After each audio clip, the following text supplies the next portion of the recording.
All right, what's going on, guys? It is Tracy.fitness on Instagram, but I'm posting this to YouTube anyways. I'm gonna crack my Zevia open. It's like a little diet life hack, because if you're like me, I was a former big boy, fucking addicted to soda and that shit. Pure natural ingredients, 0 calories, virtually no carbs. It's just great. It's made with like leaf extract. Anyways, I'm going to be cooking some good ass chicken, showing y'all kind of how I prepare it, and I guess I'll speak some words of wisdom while I'm at it. So I'm gonna grab around 2/3 of a pound of chicken right here for people that are a wee bit pea-brained or just don't really give a shit about bodybuilding. It's around 70 grams of protein. And so, gotta go cut this thing up. Little life update. Approaching I didn't even realize this, 11 months of sobriety. I honestly have stopped counting after the first 6. Well, actually, ever since my kind of like court case got dropped. It's been a wild ride though.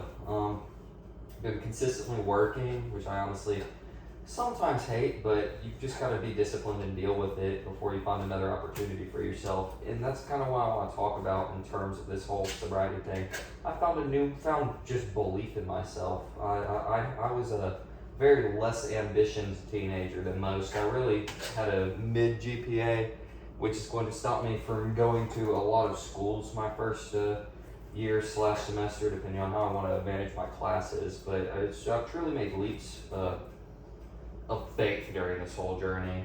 Kind of my whole thing has been, I was raised that I need to go to school, and I was always very delusional in a bad way about, hey, yeah, I'm just gonna fucking fly my ass to uni with a 2.9 GPA during my junior year. That just wasn't gonna happen, guys. And so once I got sent away to the alternative school, which honestly wasn't half bad, I was like, damn, I gotta kick my ass into gear. And that was based off of pure motivation. I was very motivated during that time. I wasn't disciplined yet. I've only, in fact, developed discipline, I think, shortly, which honestly, it's still a work in progress. It always will be. And yes, guys, I wash my hands before playing with this chicken. Let's see. First thing we're gonna do is turn this bad boy on. I like to keep it around 7. No, like a decently high heat, but nothing too crazy where all my cooking oil is going to evaporate. You can say in the comments, cooking oil like this is really bad for you. I really don't give a shit. I'm just trying to get big. You shouldn't really eat chicken on your bulk, I would say, unless you're a madman and eat like 7 meals a day, or just have a lot of carbs to load in, or just have a lot of money, because I'm broke. I'm like lower middle class, and I haven't really done anything crazy in terms of some decent lighting in the kitchen. I could hit like a little. I'm also not very good at posing. You kind of see like the alien gaze right there. Anyways, I'm getting too off track. We're turning this on 7. Little ADHD ass just wants to make it perfectly in the center. I don't even know which one that is, ADD. But now we're gonna sprinkle a little bit of salt and pepper and this wood-fired garlic seasoning. I like the saying, no racism intended, that white people don't season their chicken, because I really don't. I mean, I add salt, pepper, and a little bit of pre-made seasoning. I can't really, cook for shit. I mean, I didn't know how to cook bacon in a goddamn, well, now I cook in the air fryer. I couldn't cook bacon in a damn pan until like 4 months ago. I've been very scared of the pan, actually. It's done a number on my confidence, but again, I just said screw it. I'm gonna start cooking some chicken. So I brought home some chicken from Harris Teeter, and I was like, I'm gonna do this thing, and I think I'm going to make a great husband out of it, because I would love to cook my kids' meals whenever I grow up. Speaking of that, growing up, I was just on the topic of sizzling. It's just on the topic of being delusional. I think growing up, you become less delusional, which I actually think is a bad thing, believe it or not. Like, obviously, you can't be delusional, like, in a way that's, like, kind of like a reverse gaslighting yourself, but I like being delusional in a lot of things. I think that I have big dreams. Being a big dreamer is a great thing. When everyone says, oh, I'm mature, I can't be a big dreamer, yes, the fuck you can. Because that's all the people that are going to be working 9 to 5s, driving goddamn Camrys all their life. I mean, even if you drive a Mercedes, it's nowhere near a Bugatti, which I believe that I could achieve. And a lot of people just don't get it. A lot of people just think, Trey, you're a big dumbass. You don't know what the fuck you're talking about. You don't know how hard it is. You don't know how hard you have to work. I'm like, I know that I don't really have to work that hard to achieve a great financial sum of money. And money's my only worry in life. Because like I said, I'm progressing as an individual. I have more heart. I have more everything that I need. And I'm going to continue growing as a person, but the only thing that really truly holds an individual back is money. I could look at people and be like, I'm very resentful of the fact that, and yes, I'm kind of like popping my page, getting the styrations. See, that's like alien games, like Jay Settix, RIP by the way. And I'm like, you know what, screw y'all got handed everything by your parents, but I've been cruising by life lately. I have for like a long time, and I really want to get away from that. And I saw a great picture. Why would you? What's the better trade-off?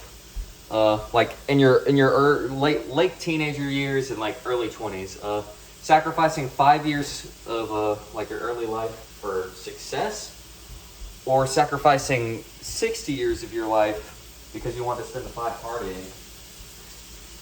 And honestly, it's a no-brainer for me. I mean, people are just idiots when it comes to, everyone wants a social life. I don't need a social life. I really don't. I'm also making a YouTube video, so if you'd like to say hi, but I'm trying to cook some chicken. It's my mom. She is beautiful. And, I really don't need a social life. I still have one. I'd like to say I have one. Maybe you guys in the comments can be like, fuck you, Trey, you have no friends. Only friend I need is a goddamn sauna. So I've been kind of lacking. And a tanning bed. I'm pale as shit. I mean, you can definitely see more muscle definition whenever I'm in a sauna. This also goes to show, I post some decent physique photos on my Instagram, tracy.fitness, but truly, no pump in like this kitchen natty lighting. I look like a regular dude you find on the street begging for some damn change. I mean, it truly goes to show you that a lot of, that's kind of a bad delusion, is being put up on social media, how like unattainable some people's physiques are, because people think that you can just build them overnight and look like like Devin Fagan, or like I don't know. I was gonna say Joe Settix, but I mean, he was a freak of nature. And it also goes to show that PEDs go a far way, which I'm honestly not opposed to. If you can manage your PEDs, fine with me. You still put in a lot of hard work when you're on roids, which I'm not on, by the way, since I've gotten the accusations. Since I have a kind of a fucking mid physique, but it's whatever. I'd rather be humble than be overly arrogant, because in my free time I like to think that I can make it to the Olympia, which again, I probably could if I put my mind to it.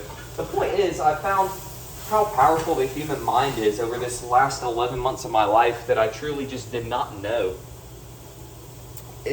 And that's where you're kind of like programmed in a way to not believe in yourself, but in a way that doesn't sound like that. Because if I say that, it sounds horrible, right? I'm grabbing a plate, by the way, because this chicken is like halfway done.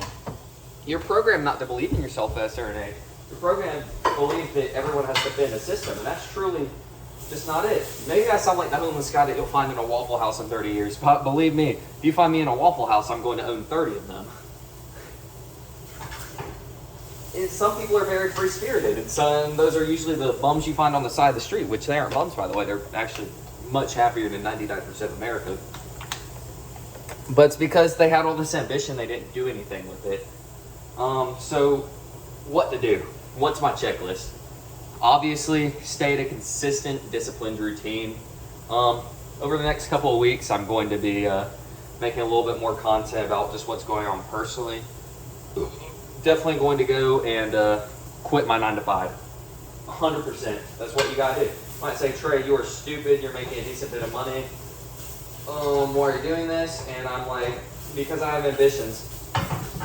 Time is money, and sure, I can make 10 years of progress in 2 years with a good ethic, but I can make 20 years of progress in 1 year if I have a lot of time at my disposal.